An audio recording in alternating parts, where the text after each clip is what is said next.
गणपत्याय नमः। ओम श्री गणेशाय नमः। ओम श्री दुर्गादेव्ये नमः। ओम श्री दुर्गाये नमः।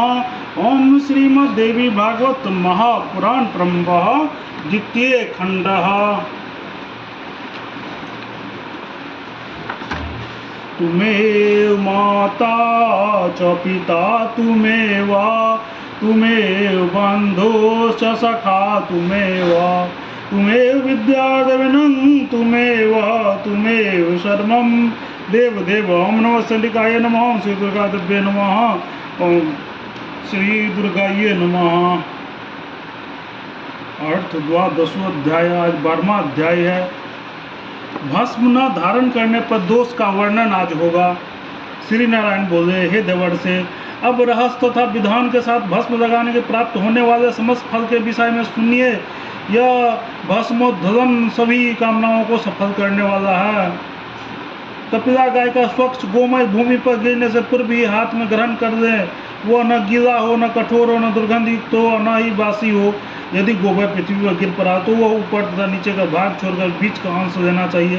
तत्पश्चात उसे पिंड में आकार का बनाकर मूल मंत्र से अभिमंत्रित करके शिवाग्नि में डाल देना चाहिए। जल जाने पर भस्म को निकालकर तथा उसे किसी शुद्ध वस्त्र में छानकर एक सुंदर पवित्र शरीर स्वच्छ सम्यक प्रक्षालित किए गए प्रोक्षित भस्म पात्र में रखें। मंत्रोवेताओं को चाहिए कि मूल मंत्र का उच्चारण करके ही भस्म को पात्र में रखें। भस्म रखने के लिए किसी धातु, सोना, तांबा आदि काष्ठ, मिट्टी, वस्त्र अथवा किसी अन्य सुंदर अथवा शुद्ध पदार्थ का भस्म पात्र बनाना चाहिए अथवा किसी अति शुद्ध रेशमी वस्त्र से बने पात्र में धन की तरह भस्म को सुरक्षित रखना चाहिए। कहीं प्रस्थान करते समय भस्म पात्र या तो स्वयं के लिए रहे अथवा साथ चलने वाला अनुचर सेवक के लिए रहे। इसे न किसी अयोग्य व्यक्ति का हाथ में दे, न तो किसी अपवित्र स्थान पर ही रखें। शरीर के नीचे के अंग, पैर आदि से भस्म को न तो स्पर्श करे, न तो उसे फेंके, न तो उसे लांगे।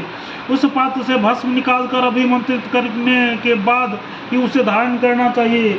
विभूति धारण की जो विधि स्मृति ग्रंथों में बताई गई है, मैंने उसका वर्णन किया है, जिसके अनुसार आचरण करके मनुष्य शिव तुल्य हो जाता है, इसमें संदेह नहीं है।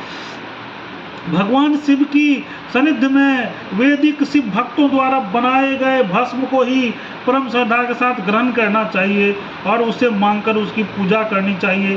तंत्र शास्त्र में कही गई विधि के तांत्रिक पूजाओं के द्वारा निर्मित किया गया भस्म तांत्रिकों के लिए ग्रह है और वैदिकों के लिए नहीं। वैदिकों को चाहिए कि वे शूद्रों, कपालिकों तथा पाखंडियों के द्वारा ग्रहण तथा जिस किसी को भी दिए जाने वाला भस्म को ग्रहण न करें।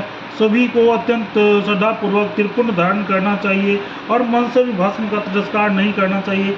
श्रुति के द्वारा इसका विधान किया गया था। भस्म का त्याग करने वाला पतित हो जाता है। द्विजकों को भक्ति पूर्वक मंत्रोच्चारण के साथ त्रिपुंड धारण करना चाहिए तथा शरीर पर भस्म का अनुलेपन करना चाहिए। इसका परित्याग करने वाले का पतन हो जाता है। जो लोग भक्ति पूर्वक सभी अंगों में भस्म नहीं लगाते अथवा त्रिपुंड धारण नहीं करते हैं, करोड़ों जन्मों में भी इस संसार से उसकी मुक्ति नहीं हो सकती है।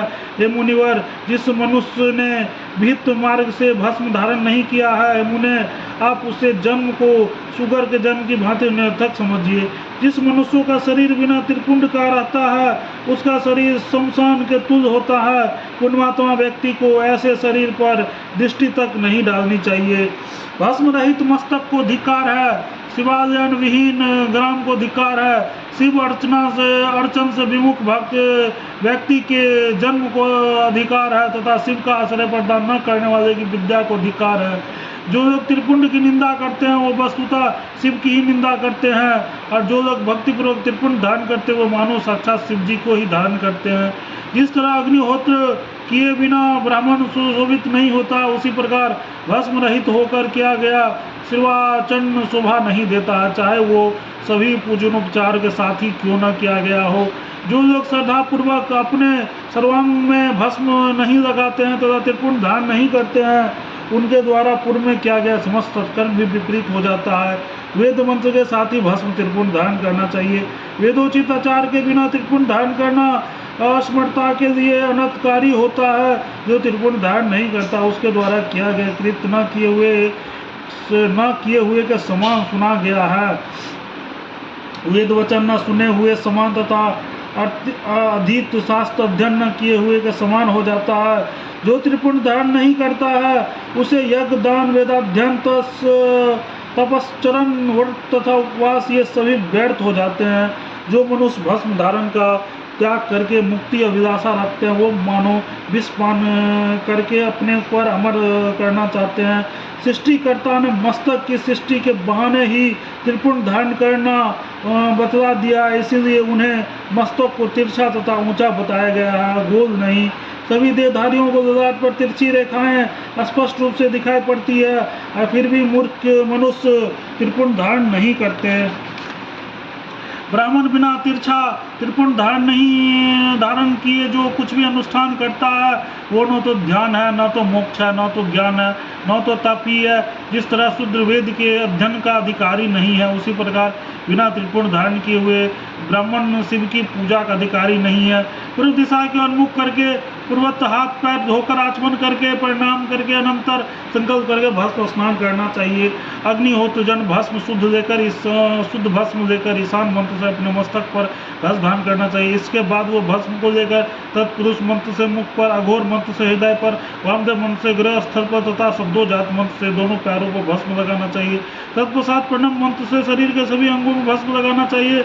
महर्षियों के द्वारा इससे अग्नेय स्नान कहा गया है। बुद्धिमान व्यक्ति को अपने सभी कर्मों में समृद्धि के लिए अग्नेय स्नान सबसे पहले करना चाहिए। तदंतर हाथ पैर धोकर यथाविधि आचमन करके विधि पूर्वक शब्दोजात तथा पंच ब्रह्म मंत्रों का उच्चारण करते हुए निर्मित भस्म के ललाट हृदय गले में तिरछा त्रिपुंड धारण करें।